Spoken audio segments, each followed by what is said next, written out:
नमस्कार दोस्तों, स्वागत है आपका MGH न्यूज में। दोस्तों, आज तारीख है 6 अगस्त और आज हम आपके सामने देश भर की 25 बड़ी खबरें लेकर आए हैं, जिसको जानना आपके लिए बहुत ही जरूरी है।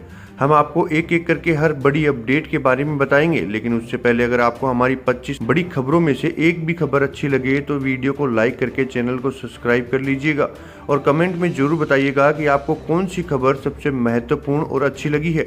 अब बढ़ते हैं खबरों की तरफ। दिल्ली हाईकोर्ट ने शराब नीति में कथित घोटाले से जुड़े भ्रष्टाचार मामले में मुख्यमंत्री अरविंद केजरीवाल की जमानत याचिका खारिज की है। कोर्ट ने कहा है कि गिरफ्तारी अवैध है, ये कहना गलत है। कोर्ट ने केजरीवाल को उचित मंच पर जमानत याचिका दायर करने की छूट दी है। सुप्रीम कोर्ट ने दिल्ली के राजेंद्र नगर इलाके में कोचिंग सेंटर के तहखाने में पानी भरने से यूपीएससी की तैयारी करने वाले छात्रों की मौत के मामले पर स्वतः संज्ञान लिया है। जस्टिस सूर्यकांत और जस्टिस उज्जवल भुयन की बेंच ने दिल्ली सरकार और केंद्र सरकार से सुरक्षा नियमों को सुनिश्चित करने के लिए उठाए गए कदमों के बारे में जवाब मांगा है। सुप्रीम कोर्ट ने दिल्ली के उप राज्यपाल के फैसले को बरकरार रखा है। सुप्रीम कोर्ट का कहना है कि दिल्ली नगर निगम में 10 एल्डरमैन नामित करने के लिए उप राज्यपाल को मंत्री परिषद की सलाह लेने की जरूरत नहीं है। सुप्रीम कोर्ट ने कहा है कि एमसीडी में सदस्यों को नामित करने की उप राज्यपाल की शक्ति एक कानूनी शक्ति है, न कि कार्यकारी शक्ति। विदेश मंत्रालय ने भारतीय नागरिकों को बांग्लादेश की यात्रा न करने की सलाह दी है। यह सलाह अभी चल रहे हालातों को देखते हुए दी गई है। भारतीय नागरिकों को जब तक आगे कोई सूचना न मिले तब तक बांग्लादेश की यात्रा नहीं करनी चाहिए। जो भारतीय नागरिक अभी बांग्लादेश में है उन्हें बहुत सावधानी बरतनी चाहिए।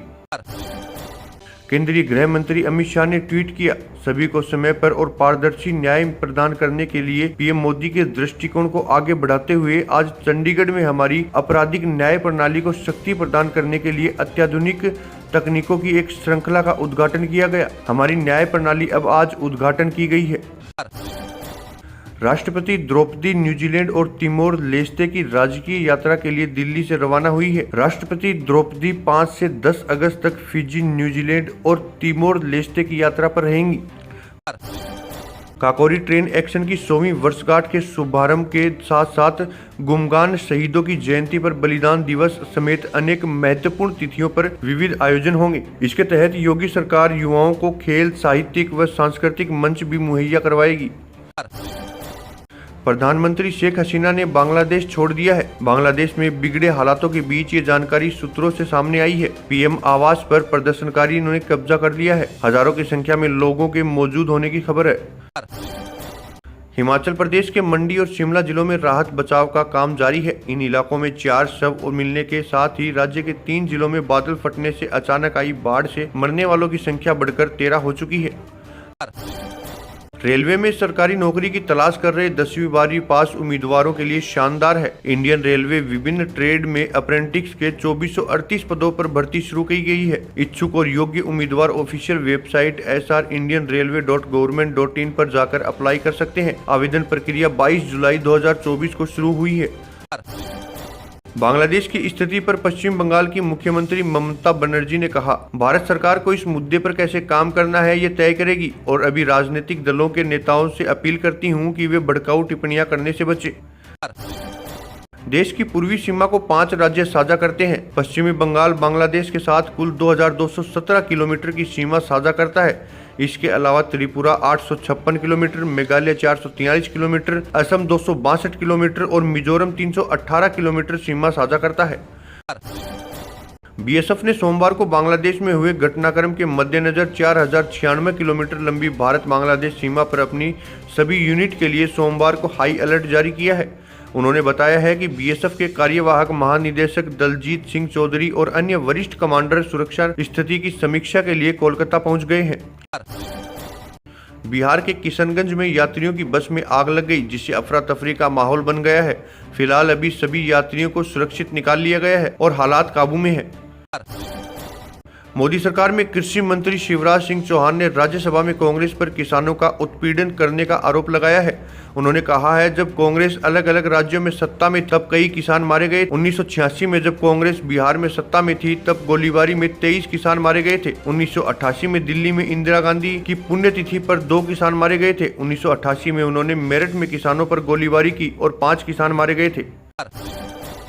अयोध्या बलात्कार मामले में हंगामा जारी है। इस बीच पीड़िता को बेहतर इलाज के लिए लखनऊ रेफर कर दिया गया है। फिलहाल वह जिस अस्पताल में थी वहां बेहतर इलाज नहीं मिल पा रहा था, इसलिए यह फैसला लिया गया कि पीड़िता को एम्बुलेंस से रेफर किया गया और उसके साथ डॉक्टरों की एक टीम भी मौजूद है। कोचिंग संस्थाओं की सुरक्षा पर सुप्रीम कोर्ट ने सख्ती दिखाई है और स्वतः संज्ञान लिया है। ओल्ड राजेंद्र नगर में हुए हादसे पर सुप्रीम कोर्ट ने दिल्ली और केंद्र सरकार को नोटिस जारी कर दिया है। सुप्रीम कोर्ट ने कहा कि कोचिंग सेंटर बच्चों की जिंदगी के साथ खेल रहे हैं। सुप्रीम कोर्ट ने आगे कहा कि कोचिंग सेंटर मौत का केंद्र बनते जा रहे हैं।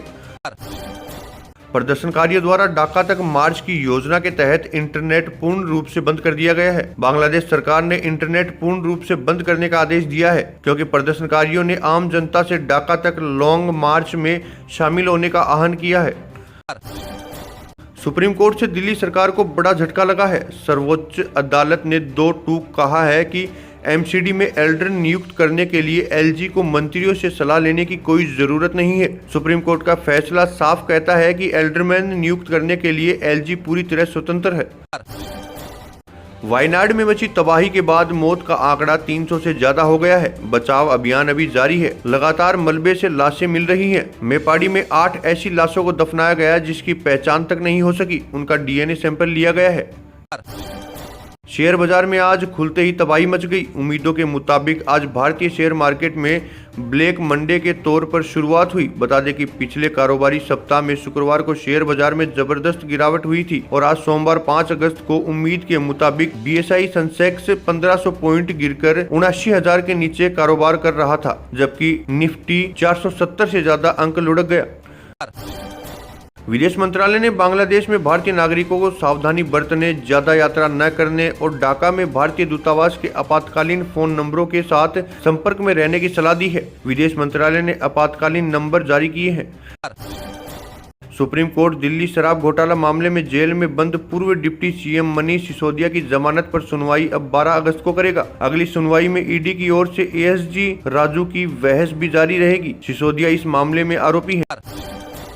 स्वास्थ्य और जीवन बीमा पर 18% जीएसटी वापस लेने की मांग को लेकर इंडिया गठबंधन में शामिल विपक्षी पार्टियों के नेता मंगलवार को सुबह 10:30 बजे धरना देंगे। विपक्षी पार्टियां सरकार से पूरा जीएसटी हटाने की मांग कर रहे हैं।